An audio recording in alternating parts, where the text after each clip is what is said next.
Coaches, welcome back to this week's PGC Coaches Circle. I'm here with my guys, Micah and Graham. And guys, today we're going to give them 3 more basketball hacks. We're going to talk about one in culture, one on offense, and one in defense. And I'm going to start us out with culture. And we're going to talk about how the Marine Code applies to in-game coaching in basketball. The Marine Code is this: adapt, improvise, and overcome. Adapt, improvise, and overcome.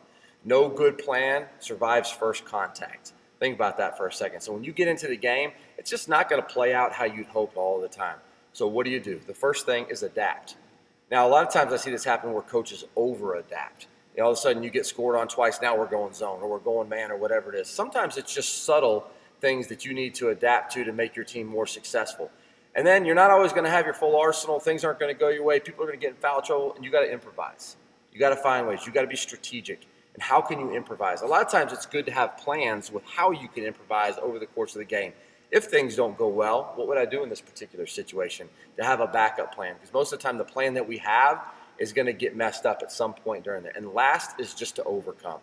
You've got to accept the fact that the game's not always going to go how you thought. And so if you say, hey, we're going to do this, and we realize it's not working, it can be very stubborn just to stick with that and get beat that way. What are you going to do? How are you going to find a way to overcome? The same thing we ask of our players is just to have the will and to find the way to overcome. Now we're going to talk about a defensive hack. And this is just the 3 dribble rule. It's really, really simple. We don't want our guys to have to guard more than 3 dribbles. Anything over that, bad things start to happen. On the flip side, bad things can also happen for the offense. If we can hang the ball up on one side of the floor and just make one player beat us, we're in a great, great position. But you want to make sure our guys are guarding their yard, cut up the ball, and making that offensive player make decisions. So if they can pick the ball up in 2 dribbles, that's great. It's better for us. The ball is moving, and now we're able to guard more efficiently and more effectively. Yeah, so we'll show you a little one-on-one drill, and basically we're just limiting the offense to 3 dribbles because we think that's game-like. Over the course of the season, the number of dribbles that beat you, oftentimes 4, 5, 6, 7, only happens a couple of times. It's usually the first dribble or the second dribble and occasionally the third dribble. So we want our troops to have in their mindset of, if they get to a third dribble, I've got help coming from somewhere. Somebody's sitting on a spin dribble. Somebody's looking for a double team. But we're not just going to hang somebody out to dry 6, 7 dribbles at a time. That's just individual defense. We want them to be great in 3 dribbles, but we're not going to ask them to be great for 7 dribbles. After 3 dribbles, reinforcements are coming. Let's take a look at it.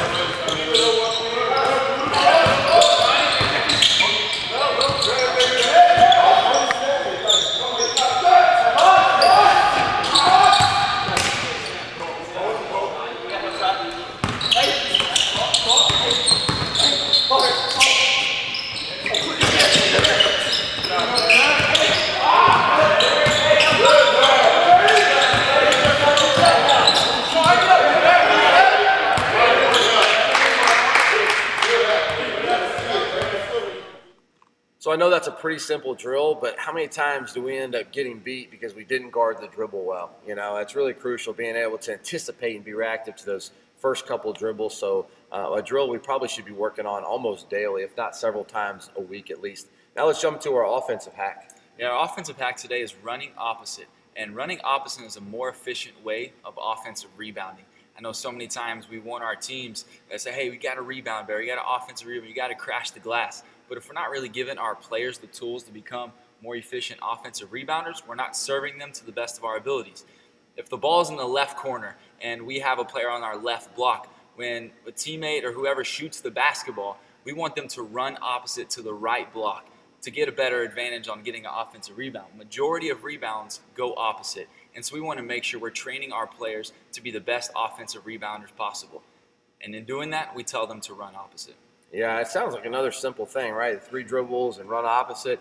But we kept wanting our players to offensive rebound better, but we really weren't giving them the tools. So we worked with our players on running opposite. Now, if somebody's running from a long ways away opposite, they won't always get there, but they'll get to the middle, and there's more rebounds to be had at the middle. So just training that. And here's a couple simple ways to train that. We're going to show you some clips right here.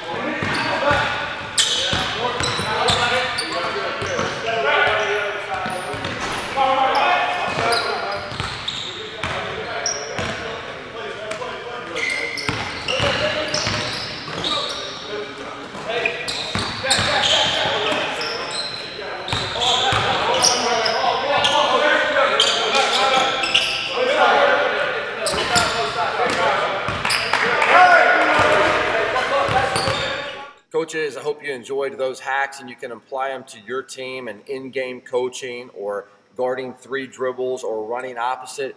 It's those little 1%ers that can make a difference in your season, and that's what we're hoping to give you with these basketball hacks, is just those little 1%ers that are going to help your team get over the hump.